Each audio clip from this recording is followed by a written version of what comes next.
everybody. It's Elizabeth from Alpus Astrology at alpusastrology.com. Thanks for joining me today. So today, this is my take on September 2022 astrology. And as per usual, I'm just giving you my take on what I see. It's up to you to do what you want with the aspects in your chart and how it's affected you. So, when we look at September, I thought it was really interesting that by mid-month, literally, we will have all the outer planets will be retrograde and all the interpersonal planets will be direct. And for me, this said that the latter half of September is probably going to be a big time period where people make a lot of decisions and movement forward with regards to what anything to do with Venus and communications. Venus in particular, so we're talking about relationships. It could be friendships too. Love relationships, but also money, right? Venus is also money, and we also have our values, that type of thing. So look to mid-month for those folks that maybe do need to or want to make decisions to maybe get a more easily established change forward. So when we look, first of all, at the 4th of September this year, we are looking at Venus going direct. And Venus goes direct at 12 degrees of Leo. So certainly if you've got something around this degree point, this may be a significant time for you. And you can always take days on either side of it too, right? Now, the other thing is that this 12 degree mark is pretty close to a star called Acubens. And Acubens has sort of a combination of energies that different folks have ascribed to it. But basically, I got out of it this whole word of perseverance. So I thought associated with this Venus going direct was some perseverance as well. And I just thought that settled nicely for me with regards to Venus going direct on this day. I also wanted to mention too that it's nice to hear other astrologers mentioning yods. You don't hear it that often, but I think I was the first one to mention it in January in my Venus retrograde in Leo video. The yod that was appearing basically around that 28 degree mark of Leo when Venus went retrograde. So anyway, a shout out to myself, I guess. Okay, so we've got Venus goes direct at the beginning, the first week of September. Now, next we have the new moon in Virgo. And I've just got to say, I really like this new moon. Now, I know there's some things going on with regards to Mercury being retrograde at this time. Mercury will be going retrograde at this new moon in Virgo. The new moon will be at 6:39 p.m. Pacific Daylight Time, and it will be at 21 Virgo, 58 minutes. And I wanted to put a shout out to my significant other, as well as editor Noah. His birthday is exactly on this day. So happy birthday, Noah. And a big happy birthday to my brother Philip, who has his birthday the day before. So both of these guys are going to be affected in a positive way of newness in their life for the following year. That's how it works. Now, we do have the ruler of Virgo, which of course is Mercury, is still retrograde, and it will be retrograde at about 8 degrees of Virgo. And of course, this is the degree point that Mercury will, in a few days, or actually the next day, go direct. So it really is just a matter of around, not even quite 24 hours of the new moon in Virgo that Mercury will go direct. So I really take this as a positive effect, even though technically Mercury is still retrograde at the new moon. Certainly the following day, I would say, is going to be excellent for maybe getting some information to come through. When we look at Mercury in Virgo, we're really talking about, sure, messages and communications, but ones of import, ones of significance. Something that means something. It's just not a lot of data. It's data that actually has some meaning behind it. And so for those folks that maybe were struggling with some kind of data, information, messages, that sort of thing, look to this day, the 15th, the day after the new moon, as perhaps some time period of clearing up and then continual clearing up for the rest of the month. All right, other things that we have at this new moon in Virgo include the moon and the sun trining retrograde Uranus. Well, this, I thought, even though it's retrograde, I love this trine. Trine always brings in favorable energy, right? It brings in easy energy. It's not difficult to do things. What is it not difficult to do? To change something, to do something new, right? Uranus is about change. Sure, it can be unexpected. So for those folks that were looking for a change to happen, this may be ushered in at this new moon. The other thing I thought as well was that because the moon and the sun are directly affected together, this could be also a more emotional, right? Emotional change at this time too, as well as perhaps a physical change, because the moon and the sun stand for different things, but they're together here at this trine. So I really like this idea of change for newness in our lives. Now, the other thing that Virgo represents, besides data and things like that, that is important, it also stands for our health, right? Our physical health, our mental health. So this could also be something where newness suddenly comes in and we can see this positive change in our life. It also has to do with service. So if there's any connection here with regards to service, say a job that you are applying for that has to do with service, this could unexpectedly usher that in for you too. Now we will have Venus squaring Jupiter. And as I've mentioned in other videos, it's really hard to get a bad aspect when we have Jupiter in the mix. So I don't see this square as anything really, really bad. It can bring in, for some folks, a sort of passive way of thinking or being on this day of the new moon. But it can also be, a time period where we can experience love. I mean, Venus and Jupiter together are lovely, lovely energies. And even though it's a square, that's okay. It could be that, you don't do anything to attract in. That's Venus. This expression of love, someone expresses their love to you on this day.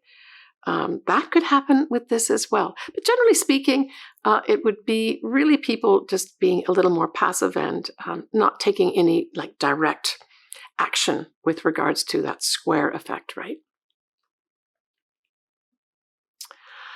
Okay, so we also have this month, we have the autumn or fall equinox. And that on Pacific Daylight Time is going to be on the 22nd of September this year.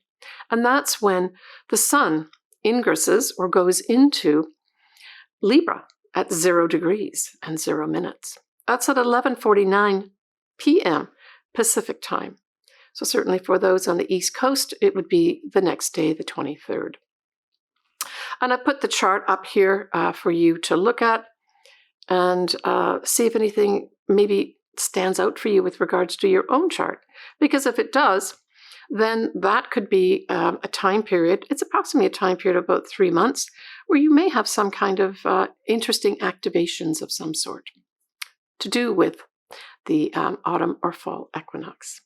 So when we look at the next lunation, it is the full moon in Aries. So we're not talking about an eclipse here yet, although we do have the north nodes in Aries. It is on the 29th of September at 2:58 Pacific Daylight Time, and it's at 6 degrees of Aries exactly and 0 minutes.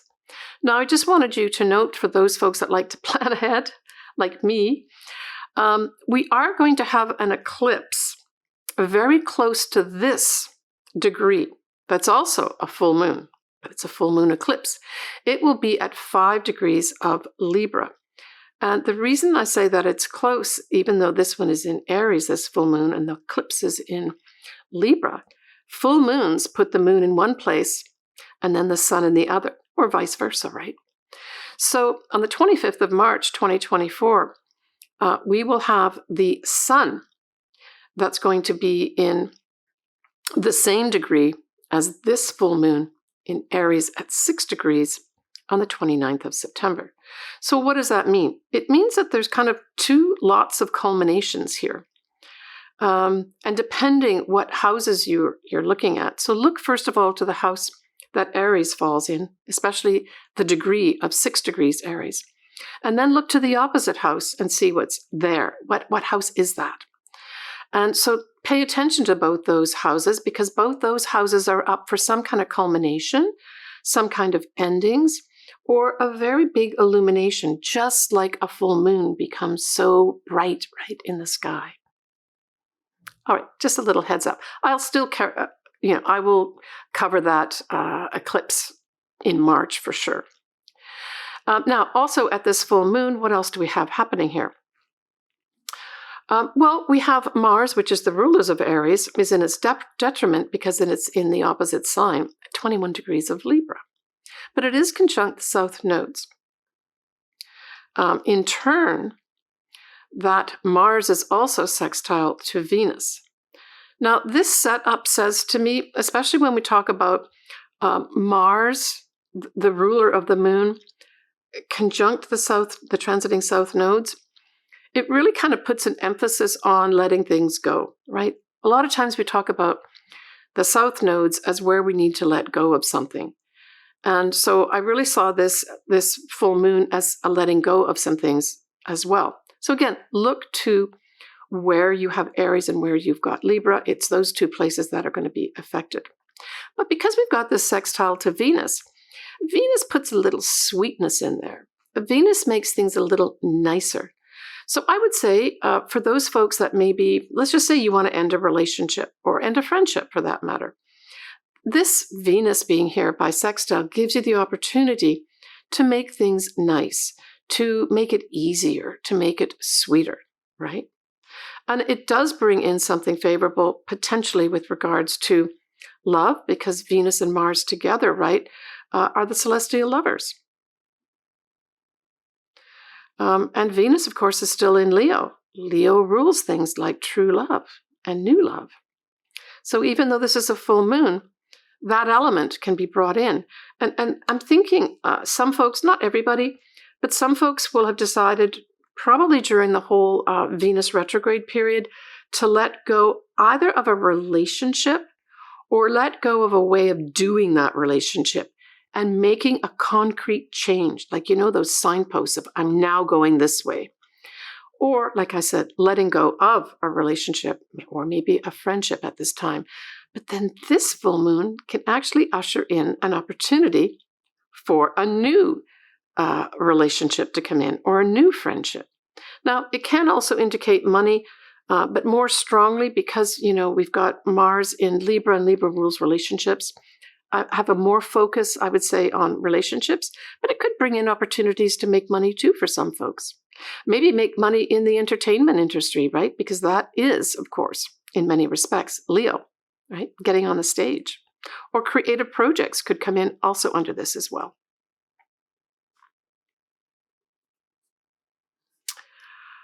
Let me see what else. Yeah, I think that kind of covers what I wanted to cover. Mercury is going to be direct at this point. And it will be trining Uranus. So I saw this as very favorable too. And I didn't mention that Mercury does go direct on the 15th of September. Well, actually, I did mention it, so that's okay. I've already mentioned that. What I'd like to do, though, is talk about this whole Mercury now direct. So that's positive messages, messages flowing freely, our thoughts working better. Widely trining Uranus says some kind of excitement here with regards to, if it's an inner thing, it's our inner thoughts become excited and sort of more motivated to do things, to change things.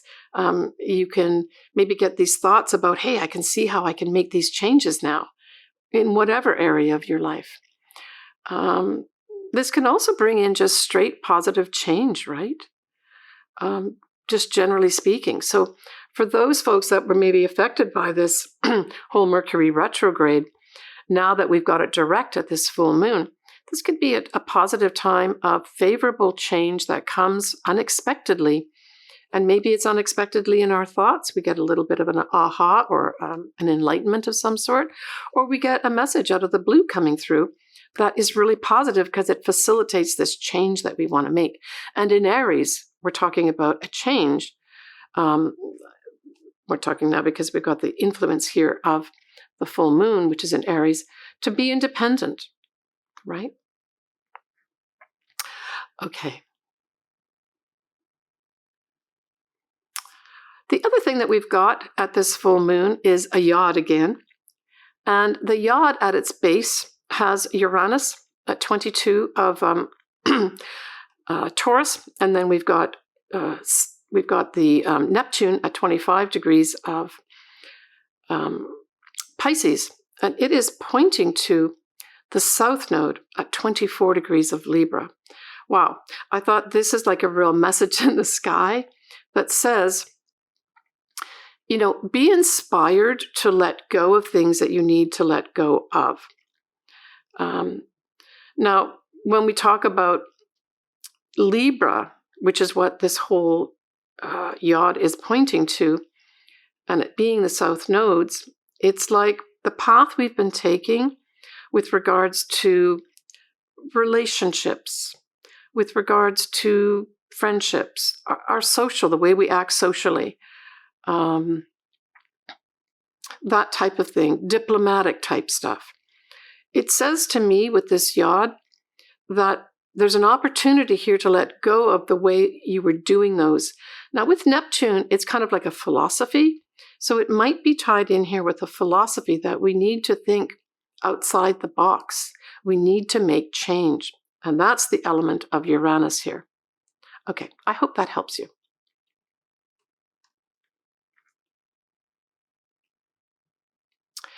The other thing I wanted to mention about September 2023 as an overall energy is that Pluto moves to 27 degrees of Capricorn, and it stays there all of October at that degree as well, but it will be retrograde. So this is more inward transformation. So I saw this as a positive thing in the sense of Pluto's all about, you know, transforming ourselves. It's about seeing the truth. I think as an inward thing with the retrograde, I really felt that Pluto was extending its transformational energy to help us make the changes that we need, especially as we come into that full moon at the end of September. But remember, Pluto also helps us see the truth. Whether we want to see it or not, of course, is a different matter. Okay, so when we look at October, as I mentioned, Pluto will be going direct at 27 degrees of Capricorn at this time. There will be a new moon at 21 degrees of Libra. And we've got the last full moon eclipse at 5 degrees of Taurus. That was in that whole axis of Taurus and Scorpio. And that's at 5 degrees. We also will have Mars in Libra as well. So kind of a big activation of all Libra type stuff. And of course, remember, this is where the south nodes are by transit at this time. I wanted to mention that when I reach 10,000 subscribers, which will hopefully be soon, I've decided I will do my first live video. So what do you need to do as a viewer or subscriber? You definitely need to be subscribed to my channel to get notification of this, but you also have to hit that bell. By hitting the bell as well as subscribing, it sends you all the updates and notifications, including the live YouTube that I will be doing when I reach that 10,000 mark. But I will do my best to reach out to people and let people know. But that is what I've decided to do for my viewers and my clients when I reach that 10K subscriber. If you see the 10,000 mark come up on my subscribers, you know that I will shortly be doing a live video with everyone. I haven't decided what the actual subject's going to be. Obviously, it's going to be astrology, but I might just leave it wide open with regards to people reading their charts, because it seems to me that's the most difficult thing for a lot of people. And so I think that's probably what I'll focus on, something to do with reading your chart and how to more easily read your chart as an individual without relying on people like me. All right, folks, let's move on now to the individual signs and ascendants. So for Cancer, this new moon forms a sextile with your sign and involves the 3rd house. So I would say that this is a new opportunity for you, Cancer, to communicate better, to new opportunity maybe to take a lot of short trips. Maybe your job is now asking you to take some short trips. And this comes in as an unexpected message of some sort. So I would say in particular, messages and information, Cancer, throughout the whole month may be particularly important for you, especially with regards to you making some new starts here. For others, the 3rd house is writing.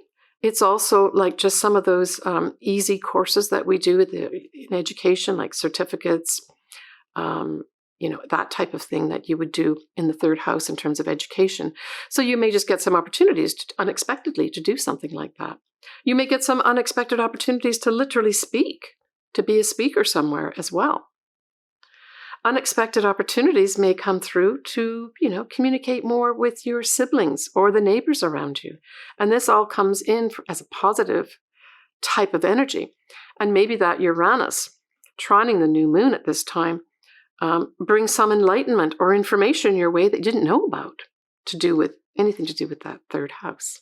So that's a positive thing for you, that new moon, Cancer. When we look at the full moon, though, that forms a square to you, and it squares your 10th house. So this sets up a dynamic because it's Aries. You may want to be independent. You may not want to work for corporate, or you may want to work for corporate, but you want to work independently, and something's stopping you. There's a challenge there where you can't quite do that. And for some, it might be that you've got to take further education or brush up some skills, or maybe take a certificate course of some sort to overcome the challenge in the career. This can also be your reputation and your social standing as well. So there may be something there that comes up that's a challenge for you. Maybe you read something about you that isn't very pleasant, and that is a challenge for you to correct that, right? I've mentioned it before, but maybe it would be worth Googling yourself, Cancer, and seeing what comes up for other people when they do that, and maybe just a course correction of some sort with regards to your reputation has to be inserted here. But, I always look at squares as thinking outside the box. So Cancer, think outside the box, think independently, and know that things can change as long as you put some effort into it. That's what squares are as well. It doesn't mean it won't happen. Take care, Cancer.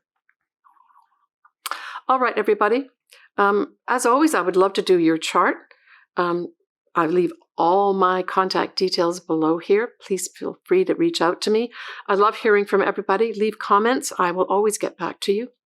Please take good care of yourself. And I look forward to chatting with you soon. Take care, everyone. Bye for now.